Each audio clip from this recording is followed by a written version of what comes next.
Joining me here today is Max Igan. He's a great guy. Really radio host, veteran radio host. He's been presenting radio shows for numerous numbers of years now. Absolutely love his radio shows. You can check that out at the it's crowhouse.com, isn't it? And over on YouTube as well. Brilliant, Max. You just got how's it going, man? Because you've just got back from have you been on tour somewhere? You've been doing some talks and stuff, or? Yeah, I'm on tour at the moment, actually. I've just spoken in Acapulco in Mexico last week, and I'm currently in Hawaii. I've got to do a whole bunch of combo workshops starting tomorrow, and I'll be in Hawaii till the 6th of April. Then I go to speak at Free Your Mind in Philadelphia. Yeah, busy year. I'm actually on tour until February or March next year, so it's a pretty big one. This will be the last tour I'm doing for a while as well. So once this is over, then it'll be over for a while. So I'm kind of looking forward to that. But yeah, big year ahead. That's very exciting. Yeah. Very exciting. Are they? Is there any particular types of things that you're talking about on these tours, or does it vary? Is it varying? Well, it kind of varies. I mean, try to keep it up with the global situation. Obviously, what Trump's doing, what everybody's doing. I mean, there seems to be an awful lot of distraction at the moment. Everyone's sort of caught up in the whole left-right identity politics thing at the moment. People aren't really looking at what's going on behind the scenes, I think. And I think it's important that people maintain that focus. I don't really think anything's changed with the Trump presidency. I think people are really caught up in infighting. But if you look at the whole global situation, it's still going ahead. Nothing's changed. I mean, the whole fake war on terror is still going. Trump's not calling any of this out for what it is. The situation seems to be deteriorating right around the world, and everybody's caught up in infighting. So I think it's all a big distraction, personally. So I'll probably be talking a little bit about that and ways we can perhaps get out of this situation that we're in. The normal stuff that we talk about, but trying to find solutions to this situation. Yeah, for sure. And I mean, you've got projects on the go which you're also working at that, haven't you? You've got your Full Circle project, and you've got your talks and everything. So just bringing awareness about it, I think, is a massive step, really, which is great, which you're obviously doing on your tours. But yeah, I think that's an interesting point that you make, Max, about the that you find that there's a lot of distraction and a lot of sort of like smoke and mirrors going on at the moment. And I think it's possible, but at the same time, there just seems to be so much going on all at once, and it's difficult to, I think, for a lot of people, including myself as well, I'm equally as guilty as this, as to actually really sort of where to place your attention in a lot of these things. Because we're seeing, like, for example, I just went on YouTube today, right? This is just an example, Max. If you go on YouTube right now, it says, "Her voice is my voice." Okay, and I mean, what is that? When we've got all this kind of like things going on in the world, with, like you said, I want to get into this a minute as well, but the increase in like the terrorism side of things, it's like we're just being thrown out with so many different types of things, and I don't think a lot of people really even know where to place their attention at the moment anymore. I mean, I personally have had to, the last like month since this election has come over, just literally stop looking at the news, because there's just so much. You've got Brexit, you've got Trump, you've got all these things is going on. It's a lot to think about, and it is difficult, don't you find, to find out what is actually a distraction and what isn't?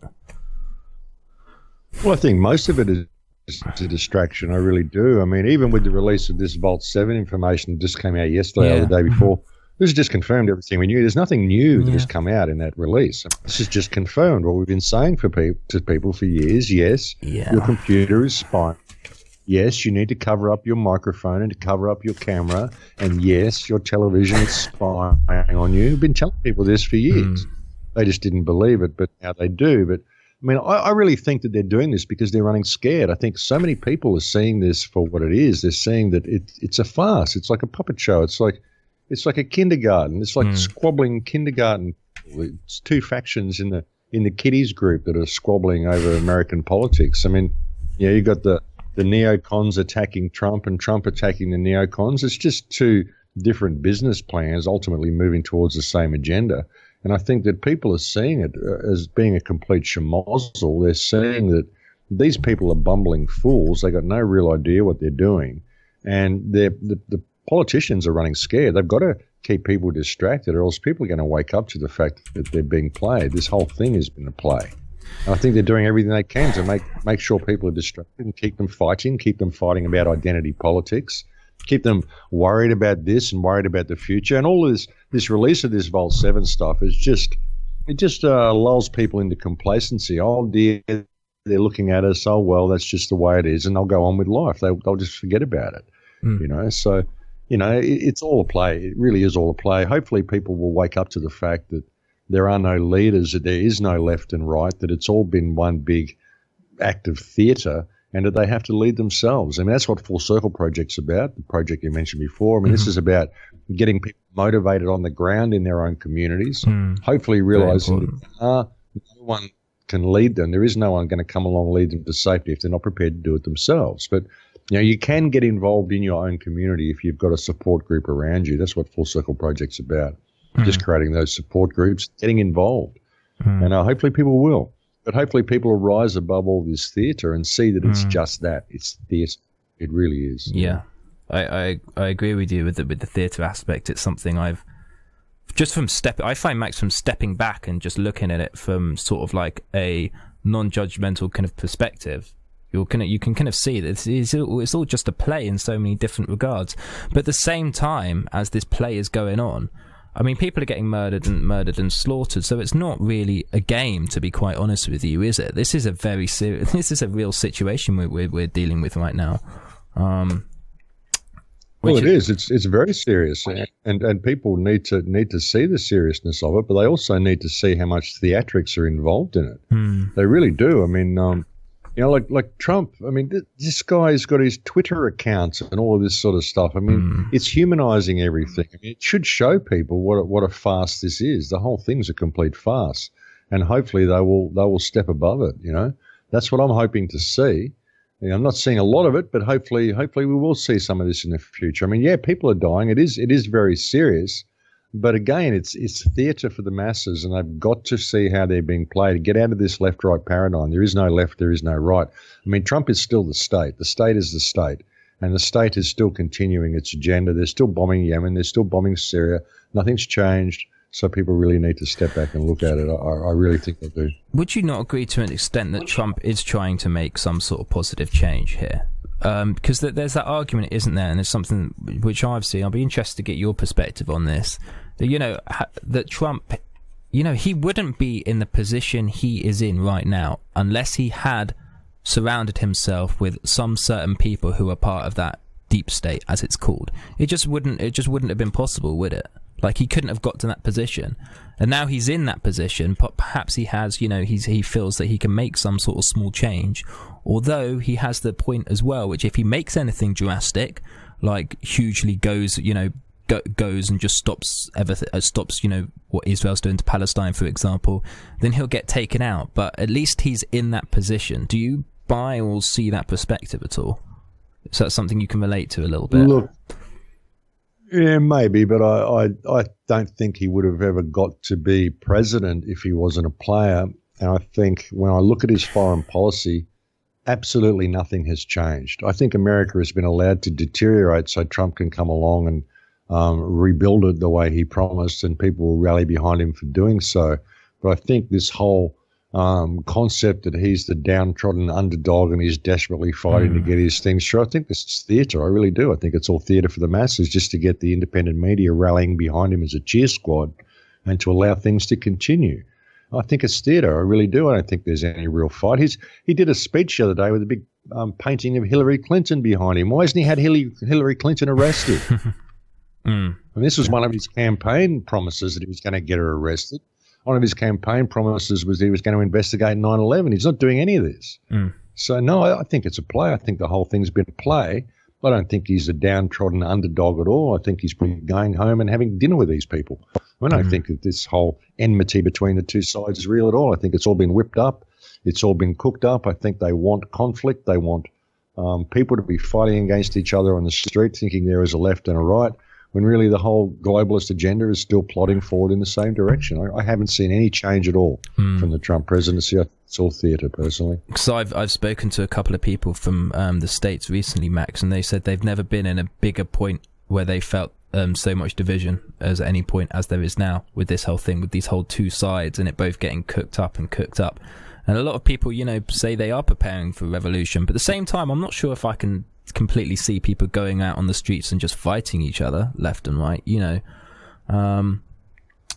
But they don't have to. It's just what's perceived. I mean, there's been a little bit of violence erupt already. There's already been bloodshed. It's just what is perceived to be violence. I mean, they don't have to go out in the street and protest. You just have to have a rent-a-crowd go out there and throw a few rocks around, stage a bit of a fight, and have the media get it from the right camera angles, and it's going to look like a global revolution, isn't it? It's just the way they present it, It's going to look like the whole country's in turmoil, even if it isn't. It's not as if we haven't seen that done before in multiple different countries across the years, hey?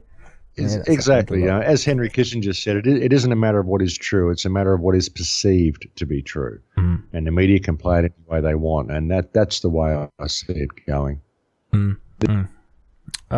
Yeah, I mean... Hey, I hope I'm wrong. Yeah. I hope I'm wrong. Looking at it, I'm just not seeing anything positive with this, Unless the people can step back and realise that they've got to stop fighting amongst each other. I mean, for better or for worse, Trump is now the president of the United States.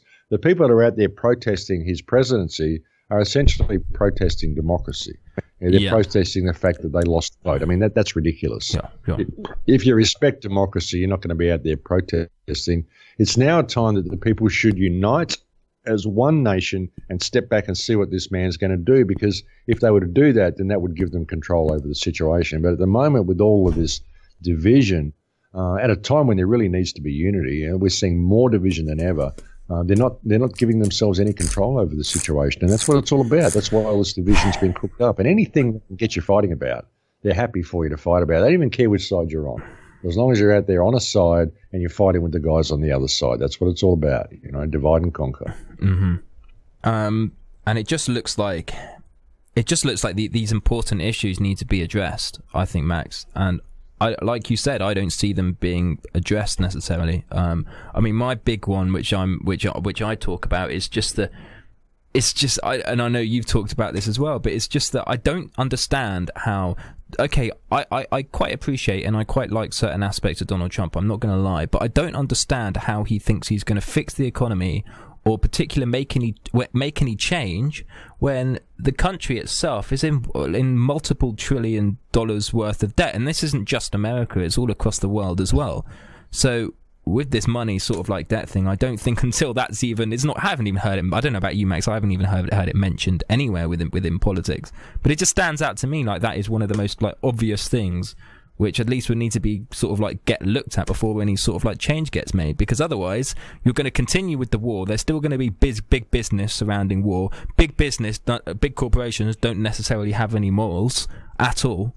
So this as well just sounds like something that needs to get addressed, which I'm disappointed that hasn't been. Well, none of the major issues have been addressed. That's the thing. None of the major issues have been addressed. He's been addressing all these little things on the ground, which is going to appease the people. The TPP, which has been good. The investigation into vaccines, all this sort of stuff. This is all good, but it's just stuff designed to appease the people. But it's not the real issues. It's not the real problems being addressed. Even with the massive amount of pedophiles that have been arrested recently, we're not seeing DynCorp being closed down. We're not seeing the Clinton Foundation being investigated. We're not seeing any of the major players being arrested. It's all small-time players. It's all stuff just to appease the people, put Band-Aids on things. We're not seeing any of the real issues being addressed. I mean, he could investigate 9/11 straight away, and you'd find out that it was staged. You'll find out there's Israeli fingerprints on it altogether. You'll find out the involvement that DynCorp and the Clinton Foundation has in what's gone on in the Middle East. You could close these companies down straight away. Close the Clinton Foundation down, freeze all its assets, do the same with DynCorp, use the money to rebuild Syria and Libya, and you'd stop the refugee influx into Europe straight away. All these people would probably prefer to go home. Only we're bombing their countries at the moment, So why do we stop that? Why do we address things and look at things properly and address things at the root core of the problem and actually call things out for what they are?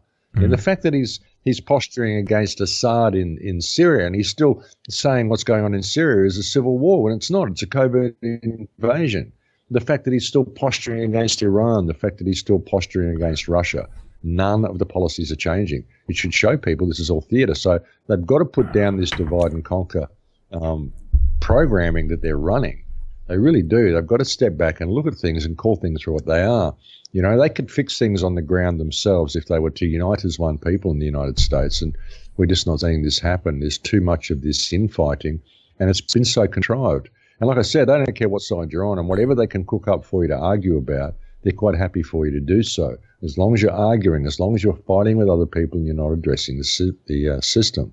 And that's what we need to do. We need to step back and address the system. I mean, it's a huge opportunity for mankind. It really is. You know, people should see what a schmozzle this is, and what a puppet show it is, and what a show it is. I mean, just the fact that Donald Trump's there with his Twitter accounts, and you know, or it's like the average man on the street there is now in the president's office. So hopefully people can see that it's just people running this whole show. They're not anybody special. They're not your rulers. They're not your leaders. They're just people. You know, hopefully he's humanized things a little bit for people, and that will help see the power that they have. Yeah, you know, he's not anyone special. He's not any more special than anybody else. We're all in this together, and it's time we call things for what they were and what they are, and stopped allowing ourselves to be led. You know, what it actually is. Yeah, for sure. And I think what that last point that you just mentioned, and you know, I think at least the situation with him at the moment is it's slightly better than him sort of like, it's not as if he's like reclused and just completely hiding away and, you know, slowly putting things into motion and sort of like hoping no one notices. Like he's right on the front end of it, which I think is possibly making people more engaged and more aware about it, which I do also think is a good thing. But at the same time, as you've mentioned a couple of times already, you know, we've got real issues here that need to get addressed, which just haven't been spoken about, to be honest. Well, yeah, and it's the identity politics as well. I mean, even with this latest hack that's gone on, and Trump saying, "Oh, you know, my phone calls were my phone was tapped in Trump Tower," and all this sort of stuff. Yep. And they're blaming it on Obama and saying Obama tapped. Obama didn't do anything. Obama didn't tap him. Obama's a puppet. Obama's a figurehead. Obama's a face on the coin. He really if anybody is. tapped Donald Trump, it's the people behind Obama. If you're actually thinking that Obama is running this big coup against Trump, then you're a fool. And I don't know how much of the independent media is doing this, but Obama's a puppet. He's a figurehead. He has no power. It's who's behind him that's running it. And who's behind Trump that's running things. I mean, Trump's just getting word from his advisors, such as Bannon, who's completely deranged. And even the stance he's taken against Iran is in this whole book, the Which Path to Persia, that Bannon is so into, which is almost the stance he's taken against Iran is almost verbatim, word for word, out of that paper, out of that document. But the whole thing is a puppet show. People have got to step above it and see how they're being played. Obama isn't running any wiretaps. Obama isn't running anything. Obama is a figurehead. Obama and just walks in and walks out, doesn't he? Yeah. Yeah, just the fact that people would be pointing at him as being the one who's spearheading this coup, this is ridiculous. It shows how ill-prepared people are to look behind the scenes and see what a play this is. It's all a play. The whole thing's been a play. Just to think Obama's actually ever made an independent decision in his life. I mean, I do think that was quite cool. I mean, he did make that gesture to Palestine on the way out, didn't he? But whether that was just a, oh, look at me, I'm actually an all right guy kind of thing. But I don't know. Who knows? Yeah, well, it was nice that he did make that gesture. Admittedly, Trump rolled it back, but it almost showed that maybe Obama has a bit of a conscience in there somewhere. I mean, it wasn't something that he announced publicly or anything. It isn't like he really wanted people to know he even did that, I think. But maybe it shows that he has some sort of a conscience. I don't know. But Trump rolled it back anyway. But the whole concept that he has power and he's spearheading some coup, this is utterly ridiculous. He's a puppet. That's what the info. Maybe he'll get hang out to dry. That'll be about it. Yeah, I mean that's what the InfoWar train is on, isn't it? Very heavily. I mean, it's almost from the go. They were like, right, Trump, bah, bah, bah. But the thing that's put me off InfoWars, and I know your views on Alex Jones, Max. But from the very start, like they haven't questioned him at any point. It's just kind of been just supporting him the whole way, which I don't think true journalism really, you can be allowed to do that. Even if you do support someone, even if you do see someone doing the right things, everything they do should still be put into question. Like it seems very biased towards that. Absolutely. I mean, it seems like Alex is trying to, with the mainstream media failing, he's wanting to set InfoWars up as the new mainstream or something. I don't know. But he definitely seems to be drinking the Trump Kool-Aid. It's coming from a lot of directions. I mean, what's the other side of InfoWars? Prison Planet with Paul Joseph Watson, the hatred and the support for the state that's been coming out of that man's mouth has been absolutely outrageous. I mean, he is supporting the Kalergi plan. He's supporting the whole East versus West war of terror, supporting an escalation in the war of terror. I think it's been quite amazing to see how. Yeah, I think he just really doesn't like Muslims. I think that's his thing. I think he just really doesn't. Well, I think he just hates. I think he just likes to hate whatever it is there is to hate. He's so ill-informed, though. I mean, to all the stuff that he's blaming on Muslims, it could all be squarely put on the hands of Israel and Western governments. So it's quite outrageous to see how he's buying into this globalist agenda and pushing it so hard. And whether he knows it or not, that's what he's doing. Yeah. Takes a bit of time to step back, doesn't it, from these things? And, there's always another level to it, I find. Always another level. There is, mate. Yeah. There is. Yeah, one thing I just wanted to clear up because I didn't. One thing I just wanted to mention before I didn't is I was listening to a show. It was actually on Richie's show. It was about Lionel, and he was mentioning how the CIA. Because I want to wrap this Vault 7 thing up now a little bit, just before we move on. So a couple other things I want to talk about. But he mentioned about that the CIA being the CIA and the amount of sort of information that they know. And how, they're able to encrypt like multiple like secure encryption computers. And the fact is they're everywhere. They must have essentially known where this leak came from. And to think that they didn't know about it or didn't know that it was going to come out is, you can look as a point as were they aware that this is going to come out, almost like just to sort of like feed the people a little bit of information that we already knew. That's something that's kind of blown my mind. I was wondering to get your point of view on that, whether it's actually a legit or is this something that the deep state or the CIA were actually aware of.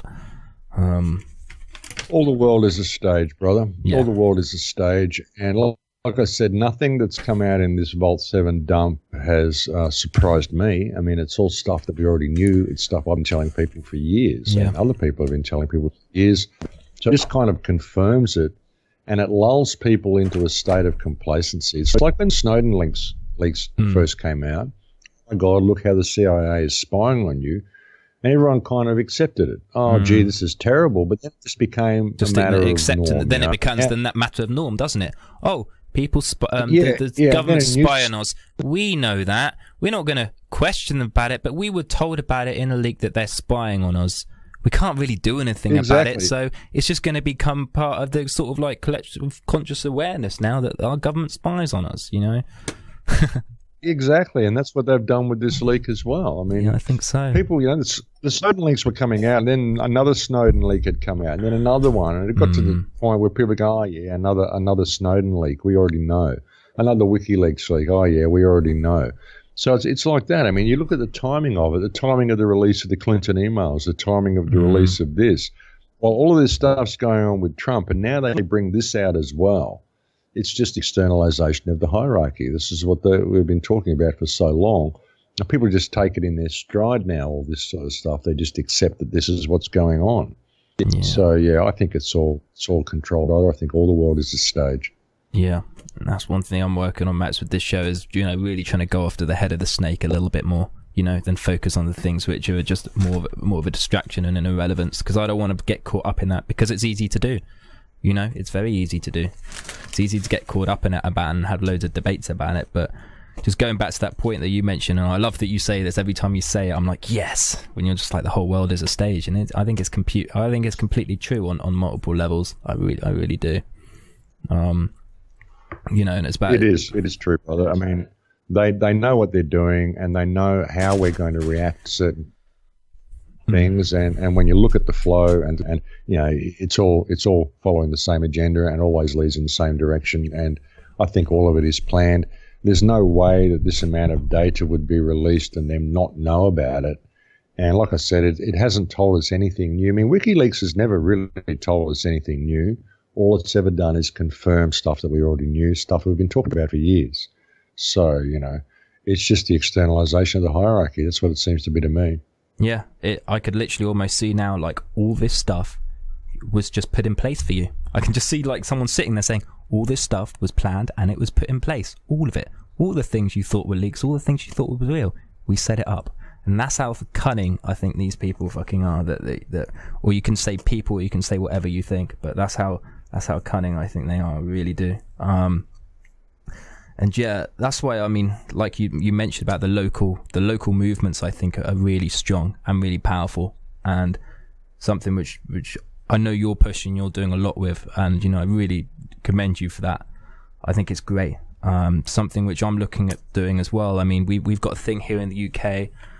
I mean, about fracking now as well. We've got people wanting to start fracking the land, but they've moved on. They've literally had a situation recently, Max, where it's over in Lancaster, where the actual council they turned around and they decided they blocked against it. They were like, no, this is unacceptable. We've got a panel of people who have actually decided that we're not going to do it. But then the government comes in and they just overturn it. But the brilliant thing is, there's a lot of people, especially in this country, Max, who are not happy with that, and there's loads of ground roots movements going on against it to stop it happening. Because it just ruins the countryside, destroys your water, absolutely all of it, massively. And I think we could be investing in many different ways of energy, that I don't even think we're being allowed to know about at the moment.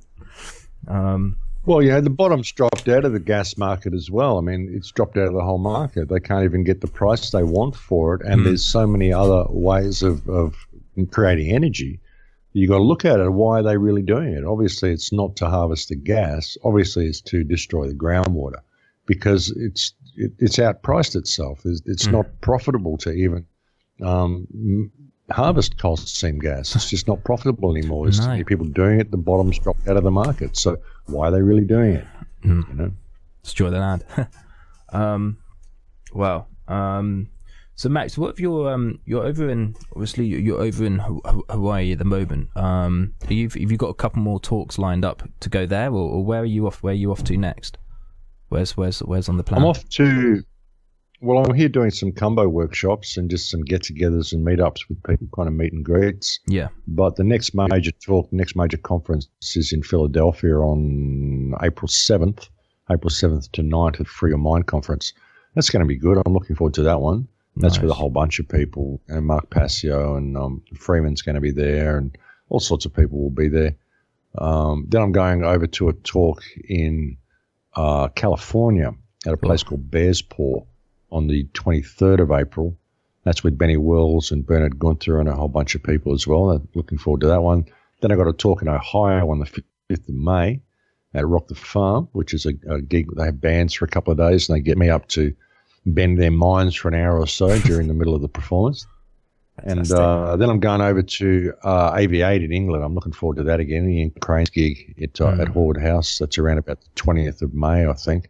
Cool. Really good gigs, Ian Crane's gigs, so I'm looking forward to that one.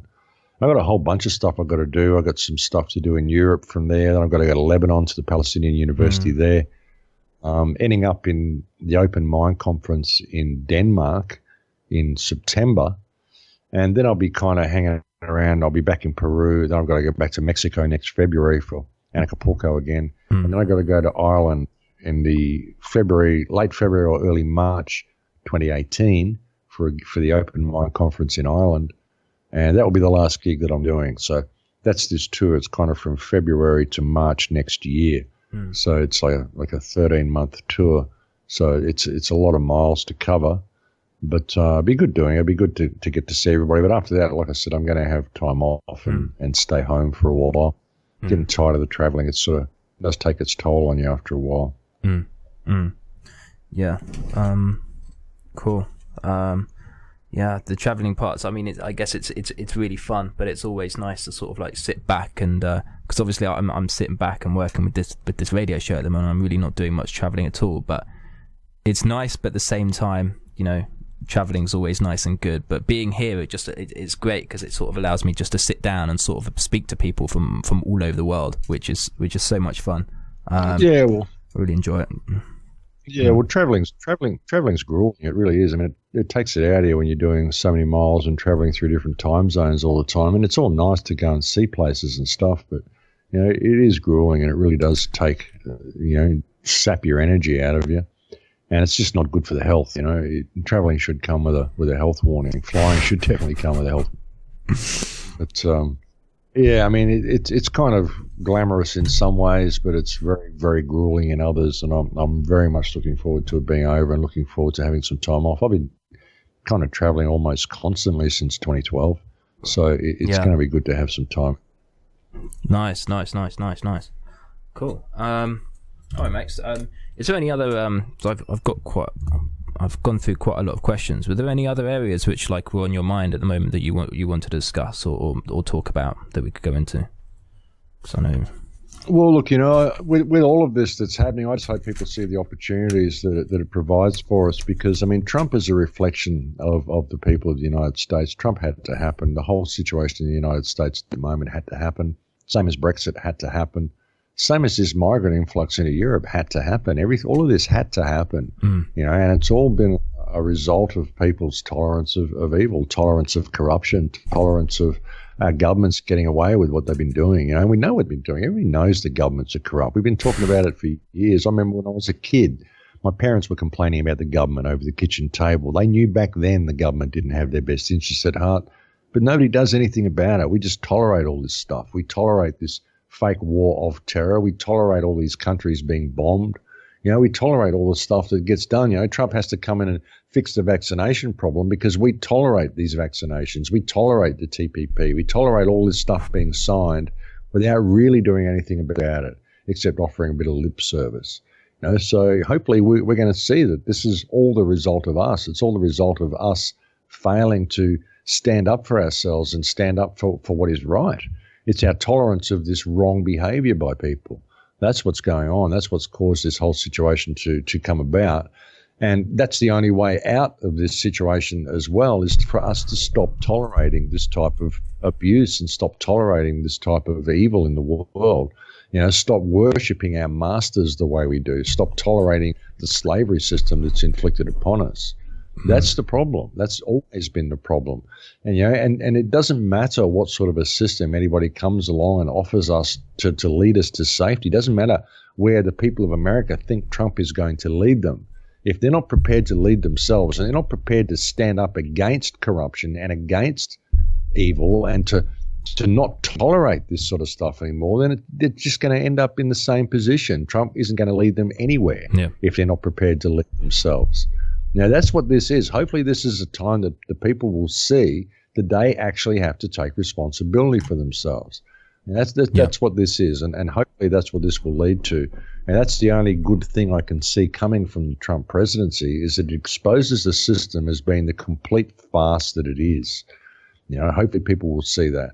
And that's the only way we're really going to find any solace to this situation. It's the only way we're ever going to find any solace to the human condition.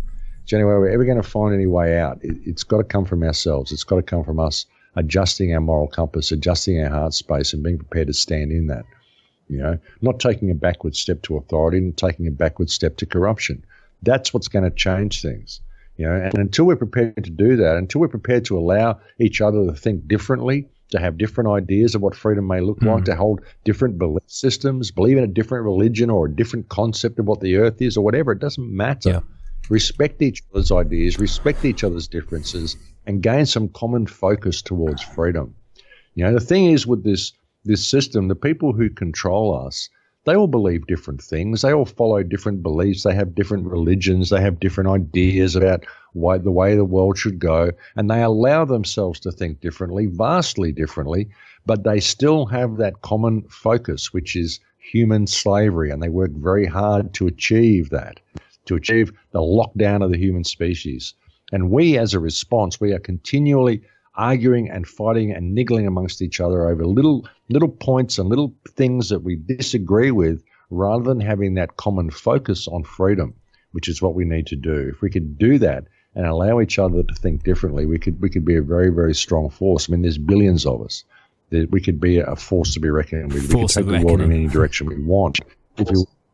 If we would just allow each other to think differently, to have different beliefs. And it's okay for people to think differently than what you do. It's okay. That's what makes humanity humanity. It'd be boring if we all thought the same thing. So let's allow each other to be different, and let's respect those differences, and let's gain a little bit of focus, because that's the only way we're going to get out of this mess. Yeah. Solid.